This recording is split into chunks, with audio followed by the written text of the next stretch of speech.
भारतेंदु युग पढ़ रहे थे। अब भारतेंदु युग में नव जागरण और भारतेंदु की विचारधारा, मतलब दोनों में क्या मेल है। 19वीं शताब्दी के धार्मिक सामाजिक आंदोलनों को मूलतः पुनरुत्थानवादी सुधारवादी आंदोलन मानते हुए स्वीकार किया गया है कि इन्होंने भारत की सामंती समाज व्यवस्था के मूल आधार जात पात पर आक्रमण किया और भारतीय पूंजीवाद के सामाजिक आधार के विकास के साथ भारत के राष्ट्रीय आंदोलन में सहायक हुए। मतलब भारत के जो राष्ट्रीय आंदोलन थे उनमें उन्होंने सहायता की, उसमें उन्होंने नेताओं का साथ दिया। अतीत के प्रति गौरव का बोध इस नवजागरण का मुख्य लक्षण था। मतलब अतीत के प्रति जो हमारे अतीत में हमारा जो गौरव था उसका बोध लोगों को कराना इसका एक महत्वपूर्ण लक्षण था। पर इस अतीत प्रेम के चलते भारतेंदु ये मानने को राजी ना थे कि भारत वेदों पर ही ध्यान केंद्रित करते हुए प्रगति करेगा। मतलब वो ये नहीं मानते थे कि हम वेदों पर ही ध्यान केंद्रित तभी प्रगति करेंगे, उनका ऐसा सोचना नहीं था। वे नए ज्ञान विज्ञान को समर्थन दे रहे थे और आर्य समाज के संस्थापक दयानंद की पुनरुत्थानवादी विचारधारा से असहमति प्रकट कर रहे थे। अपने एक निबंध स्वर्ग में विचार सभा का अधिवेशन, उन्होंने एक निबंध लिखा था जिसका नाम है स्वर्ग में विचार सभा का अधिवेशन। उसमें भारतेंदु ने दयानंद और केशव चंद्र सेन की जो तुलना की है उससे भारतेंदु की अपनी विचारधारा स्पष्ट है। भीतरी चरित्र में इन दोनों के जो अंतर है वह भी निवेदित कर देना उचित है। दयानंद की दृष्टि हम लोगों की बुद्धि में अपनी प्रसिद्धि पर विशेष रही। रंग रूप भी इन्होंने कई बदले। पहले केवल भागवत का खंडन किया, फिर सब पुराणों का। मतलब जो दयानंद सरस्वती थे सारे पुराणों को खंडन करते थे, फिर भी कई ग्रंथ माने, कई छोड़े। अपने काम के प्रकरण माने, अपने विरुद्ध को शेपक कहा। पहले दिगंबर मिट्टी पोते महात्यागी थे, फिर संग्रह करते करते सभी वस्त्र धारण किए। भाष्य में भी रेल तार आदि कई अर्थ जबरदस्ती किए। इसी से संस्कृत विद्या को भली भांति न जानने वाले ही इसके अनुयायी हुए। जो संस्कृत विद्या को नहीं जानते थे वही उनके अनुयायी बने। जाल को छुरी से ना काट कर दूसरे जाल से ही जिसको काटना चाहा, इसी से दोनों में आपस में उलझ गए और इसका परिणाम ग्रह विच्छेद उत्पन्न हुआ। केशव ने इनके विरुद्ध जाल काटकर परिष्कृत पद प्रकट किया। परमेश्वर से मिलने मिलाने की आड़ या बहाना नहीं रखा। अपनी भक्ति की उच्छलित लहरों में लोगों का चित्र आर्द्र किया। भारतेंदु की वैष्णवता उनके साहसपूर्ण क्रांतिकारी व्यक्तित्व के अनुरूप नई विचारधारा के विकास और ग्रहण में बाधक नहीं थी। उनकी जो वैष्णवता थी वो वैष्णव थे, हिंदू थे, लेकिन नई विचारधारा के विकास और उसको ग्रहण करने में बाधक नहीं थे। उनके हिसाब से उसको हमें अपनाना चाहिए। भारतेंदु नव जागरण की चेतना के बावजूद राजभक्ति का स्वर अपनाए हुए थे। उन्हें अंग्रेजों का राज कुछ हद तक अच्छा लगता था। इस राजभक्ति की परंपरा भारतेंदु के परिवार में जड़ जमाए हुए थी। समृद्धि जीवी परिवार के अपने संस्कार राजभक्ति के सर्वथा अनुकूल थे। फिर परिस्थिति ऐसी थी कि महारानी विक्टोरिया का राज्य पहले की तुलना में राहत देने वाला जान पड़ा। उन्हें महारानी विक्टोरिया सही लगी। हालांकि फिर भारतेंदु ने यही जाना कि साम्राज्यवादी शोषण का सिलसिला अटूट है। 1866 में मंदी का जमाना, 1868-69 में अकाल की घटना, ये संकेत थे कि जनता को बहुत दिनों तक कुछ सहूलियतों के प्रलोभन से घेर कर नहीं रखा जा सकता। मतलब थोड़ी बहुत जो सहूलियतें देकर उनका जो शोषण हो रहा है ये लंबे समय तक नहीं चलेगा। भारतेंदु की वैष्णवता और क्रांतिकारिता के बीच द्वंद्वात्मक संबंध है। इसे समझे बिना नवजागरण में भारतेंदु की भूमिका को समझ पाना कठिन है। भारतेंदु सुधारवादी पुनरुत्थानवादी आंदोलन के अनुयायी भर नहीं थे। वे एक नए प्रकार के ठेस देसी लोक जागरण की नींव भी रख रहे थे। भारतेंदु का महत्व इस अर्थ में है कि वे गहरी वैष्णवता में रचे बसे दिखाई देते हैं पर धार्मिक रूढ़ियों के विरोधी हैं। मतलब धार्मिक रूढ़ियां मतलब जो हमारे पुराने रीति रिवाज है उसका वो विरोध करते हैं। वे मानते हैं कि वैष्णवता भारत का प्रकृत धर्म है पर उसके सम्यक बोध के लिए उन्हें एक साथ कबीर, दादू, सिख, बाउल सभी पंथों में से जुड़ना जरूरी लगता है। धर्म को सामाजिक उन्नति का मूल ठहराते हैं। सामाजिक उन्नति के लिए धर्म जरूरी है पर हिंदू धर्म के आडंबरपूर्ण व्यवहार की धज्जी उड़ाते हैं। कहते हैं धर्म हमारा ऐसा निर्बल और पतला हो गया है कि केवल स्पर्श से वह एक चुल्लू पानी से मर जाता है। मतलब थोड़ी सी कोई बात बोल देता वहीं पर हमारा धर्म खत्म हो जाता है। कच्चे गले या सड़े सूत या चिवटी की दशा हमारे धर्म की हो गई है। भारतेंदु चेतावनी के स्वर में कहते हैं कि जिस भाव से हिंदू मत अब चलता है उस भाव से आगे नहीं चलेगा। भारतेंदु जब भाषा को उन्नति का मूल बताते हैं तो उनके कथन की अर्धध्वनि दूर तक जाती है। कहते हैं भाषा ही उन्नति का मूल है। स्वदेशी की उनकी पूरी अवधारणा, नए उद्योगों के बारे में उनका दृष्टिकोण, नई शिक्षा के प्रति उनका समर्थन, प्राधीनता या विदेशी शासन के प्रति उनकी प्रकट या प्रच्छन्न चेतावनी, श्रम के प्रति उनका आग्रह, राष्ट्रीय एकता संबंधी उनकी अंतर्दृष्टि, सब कुछ उनकी कृतियों या वक्तव्यों में दर्ज है। अच्छी से अच्छी उनको तालीम दो, पेंशन और वजीफा या नौकरी का भरोसा छोड़ो, लड़कों को रोजगार सिखाओ, काम सिखाओ, विलायत भेजो, छोटेपन से मेहनत करने की आदत दिलाओ, बंगाली, मराठा, पंजाबी, मद्रासी, वैदिक, जैन, ब्राह्मण, मुसलमान, सब एक हाथ को पकड़ो। कारीगरी जिसे तुम्हारे यहाँ बढ़े, तुम्हारा रुपया तुम्हारे देश में रहे, वह करो। अफसोस तुम ऐसे हो गए हो कि निज काम की वस्तु भी नहीं बना सकते, मतलब अपने काम की चीजें भी तुम नहीं बना सकते। परदेशी वस्तु और परदेशी भाषा का भरोसा मत रखो, अपने देश में अपनी भाषा में उन्नति करो। भारत हिंदू नई विचारधारा को ग्रहण करते हुए सामाजिक परिवर्तन की प्रक्रिया के प्रति जागरूक है। शिक्षा, साहित्य, कला, संस्कृति, धर्म, उद्योग, रंगमंच, स्वदेशी के उपयोग आदि विषयों पर अपने विचार प्रकट करते हुए वे जिस नई परंपरा की नींव रखते हैं उसमें आधुनिक दृष्टि और गहरे अर्थ में भारतीय दृष्टि का संबंध या संतुलन मौजूद है। कभी यह संबंध सहज है, कभी तनाव मूलक, दोनों रूपों में वह विचारणीय है। उनके लिए हमेशा उपयोगी है जो अपनी मुक्ति के रास्ते में अकेले नहीं, अपनी समूची सामाजिकता के भीतर खोजते हैं। भारतीय हिंदू का नाटक शीर्षक निबंध इसका संकेत है कि भारतीय हिंदू साहित्य में जैसे परिवर्तन के आकांक्षी हैं, समाज में भी वैसा ही परिवर्तन चाहते। नाटक में वे पुराने और नए रूप का सामंजस्य चाहते हैं। नाटक आदि दृश्य काव्य प्रणयन करना हो तो प्राचीन समस्त रीति ही परित्याग करें, यह आवश्यक नहीं, क्योंकि जो सब प्राचीन रीति व पद्धति आधुनिक सामाजिक लोगों की मत पोषिका होगी वह सब अवश्य ग्रहण होगी। इसी निबंध में भारतीय हिंदू ने ट्रेजेडी और कॉमेडी तथा प्रहसन आदि रूपों पर भी विचार किया, मतलब उन्होंने अपने सब्जेक्ट को चेंज किया, उसमें ट्रेजेडी लेके आए, कॉमेडी लेके आए। कॉमेडी और प्रहसन तो एक ही चीज है। वे लिखते हैं कॉमेडी ग्राम शब्द से निकला है, कॉमेडी ग्राम शब्द से निकला है, अर्थात ग्राम सुखों का जिनमें वर्णन हो वह कॉमेडी संयुगान है। यही वे बताते हैं कि 16वीं शताब्दी के अंत में इटली में पहली बार प्रहसन प्रकाश में आया, जिसमें परिहास की बातें सुसभ्यता से वर्णित थी। अंधेर नगरी जैसे नाटकों के पाठक भारतीय हिंदू की इन धारणाओं को ध्यान में रखेंगे तो उन्हें उसके मूल्यांकन के कुछ जरूरी संकेत भी यहीं मिल जाएंगे।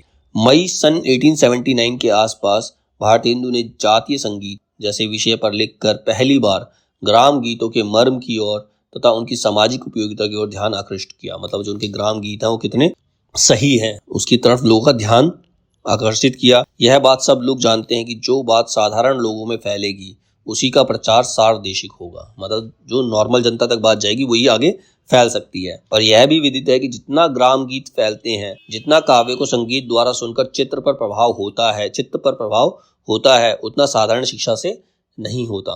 इसका बेस्ट एग्जाम्पल है कुमार विश्वास। लोगों ने कविताएं नहीं पढ़ी, लेकिन जब उन्होंने गाकर लोगों को सुनाई तो उन्होंने कविताओं को जाना।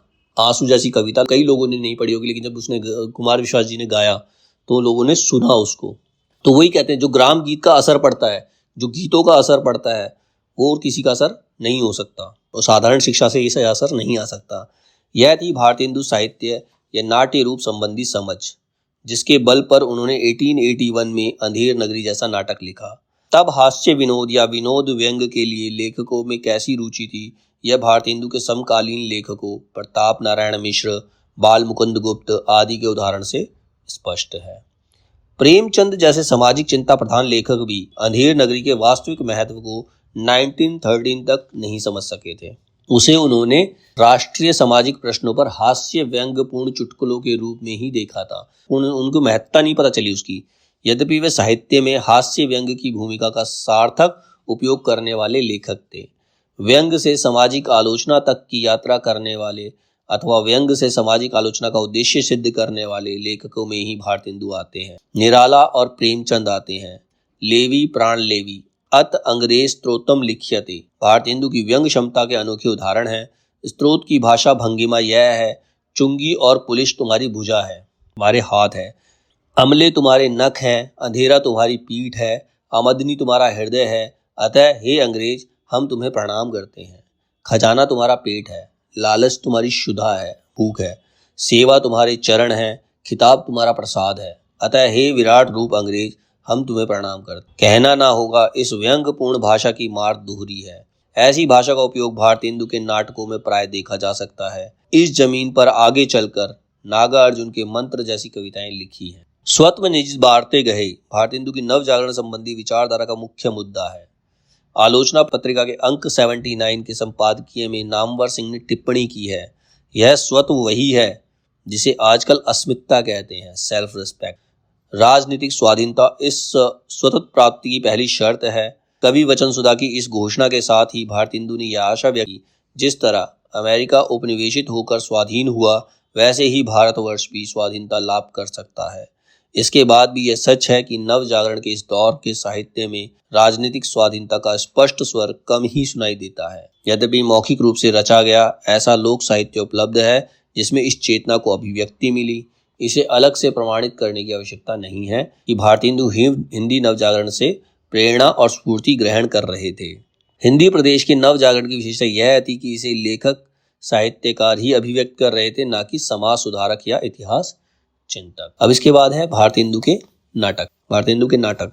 भारतेंदु से पहले लोक जीवन में प्रचलित रामलीला, रासलीला, हकीकत राय की नौटंकियां, संगीत, नकल जैसे प्रदर्शनकारी रूपों से साहित्यिक नाटक संभव ना हुआ, पर यह नहीं कहा जा सकता कि आगे आने वाले साहित्यिक नाटक इसके प्रभाव से अछूते रहे। अमानत के नाटक, इंद्र सभा और उससे प्रभावित कुछ और विनोदपूर्ण रंजक नाटकों में साहित्यिक नाटकों का आरंभ हुआ। भारतेंदु ने 1868 में बंगला के प्रेम प्रधान नाटक विद्या सुंदर का अनुवाद किया। फिर मौलिक और अनुदित नाटकों का सिलसिला चल पड़ा। कहने की जरूरत नहीं कि भारतेंदु ही हिंदी नाटक को पहली बार साहित्यिक और रंगमंची विशेषताओं से संपन्न करने वाले नाटककार हुए। इसी अर्थ में वे हिंदी नाटक के भी प्रवर्तक या जन्मदाता कहे जाते हैं। यद्यपि भारतेंदु ने अपने पिता गोपाल चंद्र उपनाम गिरिधरदास के नाटक नहुष को ही पहला हिंदी नाटक माना है। भारतेंदु के अनुसार पहला हिंदी नाटक है वो नहुष है, जो उनके पिता ने ही लिखा था। इसी तरह उन्होंने राजा लक्ष्मण सिंह के नाटक शकुंतला को हिंदी का दूसरा नाटक कहा है। अनुवाद होते हुए भी इस नाटक को मौलिक नाटक जैसी स्वीकृति मिली, पर अब तक हिंदी रंगमंची विशेषताओं से उस तरह ना जुड़ा था जैसे भारतेंदु के नाटकों में संभव हुआ। पारसी थिएटरों ने अपने समय की मूल्यहीनता और पतनशीलता को देखते हुए निज नृत्य संगीत प्रधान नाटकों की प्रस्तुति उन्हें कुरुचिपूर्ण अश्लील माना गया। मतलब जो पारसी थिएटरों में जो नाटक चला करते थे उन्हें अश्लील माना जाता था, पर उनका निषेध करके नाटक लिख पाना या प्रस्तुत कर पाना असंभव था। इसी विवेक से भारतेंदु ने एक और पारसी नाटकों का विरोध किया और जनता की रुचि को पुरस्कृत करने वाले नाटकों की मांग। दूसरी ओर पारसी थिएटर का अपनी बनावट या रचना विधान में शेक्सपियर के प्रभाव से सर्वथा गुणात्मक प्रभाव भी ग्रहण किया। मतलब उसकी कुछ चीजों को उन्होंने स्वीकार भी किया। भारतेंदु की नाटक संबंधी अवधारणा में यह निहित था कि वे अपने प्रभाव से जनता के हृदय को बदल सकता है। मतलब नाटक के जरिए अपना प्रभाव जनता पर डाल सकते हैं। अपने एक निबंध में उन्होंने कहा भी, अब के लोगों को नाटक के अनुशीलन व अनुकरण करने में उत्साह नहीं होता, वरन इसको तुच्छ और बुरा समझ के इससे दूर भागते हैं। मतलब नाटकों के प्रति लोग आकर्षित नहीं होते। नाटकों का अभिनय करना सहृदय जनों के समाज को कितनी प्रीति देने वाला, देश के कुचालों को सुधारने वाला और कैसा कुशल करने वाला है, इस सब का गुण उन नाटकों को देखने से ही उन पर प्रकट हो जाएगा। भारतेंदु की नाटक की अंतर वस्तु को जितनी विविधता दी, उसके प्रदर्शनकारी पक्ष को भी उतना ही विविध और महत्वपूर्ण बनाया। संस्कृत नाटक, पारसी रंगमंच और पाश्चात्य नाट्य शिल्प का सम्मिलित प्रभाव उनके नाटकों पर देखा जा सकता है। उन्होंने सबसे कुछ न कुछ लिया, फिर भी उनका निजी रंग है, भाषाई विशेषता के अनुरूप अपनी खास पहचान। जयशंकर प्रसाद ने अपने निबंध रंगमंच में कहना चाहा है कि भारतेंदु महत्वपूर्ण इसलिए हैं कि उनमें लोक धर्मी और नाट्य धर्मी तत्वों का सार्थक समन्वय है। मतलब वो लोगों को भी और नाटक को भी एक दूसरे से समन्वित करते हैं, तालमेल बिठाते हैं उसमें। अतीत और वर्तमान को देखकर भविष्य का निर्माण होता है। मतलब पास्ट में क्या हुआ, आज क्या हो रहा, उसी से भविष्य कैसा होगा। इसीलिए हमको साहित्य में एकांगी लक्ष्य नहीं रखना चाहिए। जिस तरह हम वास्तविक या प्राचीन शब्दों में लोक धर्मी अभिनव की आवश्यकता समझते हैं, ठीक उसी प्रकार नाट्य धर्मी अभिनय को भी देश, काल, पात्र के अनुसार रंगमंच में संग्रहित रहना चाहिए। पश्चिम ने भी अपना सब कुछ छोड़कर नए को नहीं पाया है। श्री भारतेंदु ने रंगमंच की अवस्थाओं को देखकर जिस हिंदी रंगमंच की स्वतंत्र स्थापना की, उसमें इस सबका समन्वय था। मतलब उसमें सबका तालमेल एक साथ देखने को मिल सकता है। भारतेंदु के नाटकों में श्री चंद्रावली ये नाटिका है, विशेष्य विश्वोधम, नील देवी, भारत दुर्दशा यह संस्कृत नाटकों के प्रभाव में है। तो अंधेर नगरी, वैदिक हिंसा न भवती, मतलब वैदिक हिंसा न भवती, मतलब जो वेदों में हिंसा हुई है उसको हिंसा नहीं मान सकते। जैसे नाटक पारसी थिएटर के प्रभाव में है। भारतेंदु के प्रभाव में ऐसे कई नाटक लिखे गए जो अपनी अंतर वस्तु में देश हित या राष्ट्र चिंता से संबद्ध है और रचना विधान में गायन और नृत्य विधान की पारसी शैली से प्रभावित है। कालिदास के गले पर छुरी फेरने वाले पारसी नाटकों से भारतेंदु शुद्ध थे। मतलब वो शुद्ध थे, मतलब सदमे में थे वो। ठीक है। अतः पारसी रंगमंच में प्रभाव के रूप में क्या ग्रहण करना है इसके बारे में वे अतिशय सतर्क थे। मतलब उनसे क्या चीज लेनी है ये बहुत सोच समझ कर लेते थे। संस्कृत के पुराने नाट्य रूपों में क्या लेना है जो नए दृष्टिकोण के अनुरूप हो। इस दृष्टि से भी भारतेंदु की सजगता छिपी नहीं है। भारतेंदु अपनी स्वाधीन वृत्ति के अनुरूप नाटक का जातीय रूप विकसित करने के लिए प्रयत्नशील थे। रामविलास शर्मा भारतेंदु के नाटकों में यथार्थवाद के ऐसे तत्व देखते हैं जो उनकी लोकप्रिय जातीय रूप को अभिव्यक्त करने में सक्षम। विद्या सुंदर, कपूर मंजरी, चंद्रावली भारतेंदु के श्रृंगार प्रधान नाटक है। इनमें पहले दो अनुदित नाटक हैं। पहला बंगला के यतीन्द्र मोहन ठाकुर के नाटक की छाया लेकर लिखा गया है, जबकि दूसरा राजशेखर की प्राकृत कृति का अनुवाद है। पाखंड विडम्बन भी अनुदित नाटक है। नाट्य रूप की दृष्टि से प्रहसन जिसमें भक्ति की श्रेष्ठता का प्रतिपादन है, चंद्रावली में प्रेम प्रधान भक्ति ही मुख्य अंतर्वस्तु है। इस दृष्टि से चंद्रावली को भारतेंदु की आत्मा का प्रतिरूप कहा गया है। यहाँ भावुकता प्रधान काव्यत्व है। मुद्रा राक्षस विषाद दत्त के संस्कृत नाटक का अनुवाद है। चाणक्य का चरित्र इसमें अधिक उभर कर व्यक्त हुआ है और वहीं आगे के लेखकों के लिए अनुकरणीय भी बना। यह चाणक्य अपमान की पीड़ा को बहुत गहरे स्तर पर अनुभव करने वाला चरित्र है। यह पीड़ा क्रोध में बदलती है और क्रोध अन्याय से लड़ने का दृढ़ संकल्प बनाता है। शिक्षा की दृष्टि से उपयोगी नाटक की कल्पना लेकर भारतेंदु ने सत्य हरिश्चंद्र लिखा, जिसका बाहरी ढांचा अलौकिक है पर जो भीतर से यथार्थ के दर्शन में अनुप्राणित है। दुर्लभ बंधु शेक्सपियर के मर्चेंट ऑफ वेनिस का अनुवाद। नील देवी में भारतेंदु दिखाना चाहते हैं कि पहले स्त्रियां साहसी और स्वावलंबी थी और जरूरत पड़ने पर युद्ध में लड़ सकती थी। यहाँ भारतेंदु देश के गौरव और अभिमान की रक्षा के लिए पराधीन भारतवासियों को सचेत करना चाहते हैं। इस ऐतिहासिक नाटक में इंद्र है, त्रैलोक्य है, देवता है, यज्ञ की हवि है, पर नाटक की चरम स्थिति यह है कि नील देवी गायिका के वेश में अमीर की मजलिस में जाती है और ठीक समय पर कटार से अमीर की हत्या करती है। भारत का स्वाधीनता सूर्य उगेगा या नहीं, यह नाटक की मूल चिंता है। नील देवी में कुछ सरस गीतों के अतिरिक्त प्रहसन की कला का उदाहरण भी मौजूद है, जहां भटियारी, चप्पर गट्टू खां और पीक दां अली खां की बातचीत है। परंतु दुर्दशा की कथा वस्तु देश की पराधीनता और आर्थिक शोषण से संबद्ध है। आरंभ में योगी को यह लावनी गाते दिखाया गया है, रोवहु सब मिलके आवहु भारत भाई, हा हा भारत दुर्दशा ना देखी जाई। इसी गीत में यह चिंता भी प्रकट है, अंग्रेज राज सुख साथ सजे सब पर भारी, पे धनेश पर धन विदेश चली जात है, इति अति खुआरी। महंगाई, रोग, टैक्स इन सब का आक्रमण है। भारत दुर्देव नाटकीय चरित्र बनकर आता है जो अपने को राक्षस बताता है। एक दृश्य में अगर सत्यानाश, फौजदार, रोग, आलस्य जैसे अमूर्त प्रतीकों और भारत दुर्दशा, भारत भाग्य जैसे विचार प्रतीकों के जरिए भारत के शोषण और पतन की कहानी कही गई है, तो दूसरे में किताब खाने में मौजूद एडिटर, कवि, बंगाली, महाराष्ट्री, देसी सज्जनों की बातचीत से भारत दुर्दशा का व्यंग प्रकट होता है। भारत के उद्धार के जो उपाय बताए जा रहे हैं उसमें एडिटर का सुझाव यह है, हमने एक दूसरा उपाय सोचा है। एजुकेशन की एक सेना बनाई जाए, कमेटी की फौज, अखबारों के शस्त्र और स्पीचों के गोले मारे जाएं। क्या किताब खाने का कुछ ऐसा ही परिदृश्य आज के भारत दुर्भाग्य का कारण नहीं? रामविलास शर्मा ने इस प्रहसन कला को भारतेंदु की राजनीतिक सूझबूझ का परिणाम बताते हुए लिखा है, जनता से विच्छिन्न बुद्धिजीवियों की असहाय दशा का इससे अच्छा चित्रण हिंदी में नहीं मिलेगा। सबके चरित्र अलग अलग, सबकी बोली बानी अलग अलग। भारत दुर्दशा के दुस्वप्न में मानो यथार्थ की एक सजीव झांकी जड़ दी गई हो। वैदिक हिंसा हिंसा न भवति प्रहसन है, जिसके समर्पण में भारतेंदु ने इस तरह का तमाशा कहते हैं। धर्म के नाम पर दी जाने वाली बलि का विरोध इस नाटक का मुख्य उद्देश्य है। यहाँ उन सनातन धर्मियों पुरोहितों पर व्यंग है जो स्वाद के लिए मांसाहारी थे, पर कहने के लिए लोकोत्तर साधना की दृष्टि से बलि के समर्थक थे। रक्त से रंगे हुए राजभवन में ही यह नाटक घटित होता है, जहाँ राजा और पुरोहित जनता को ठगते हैं।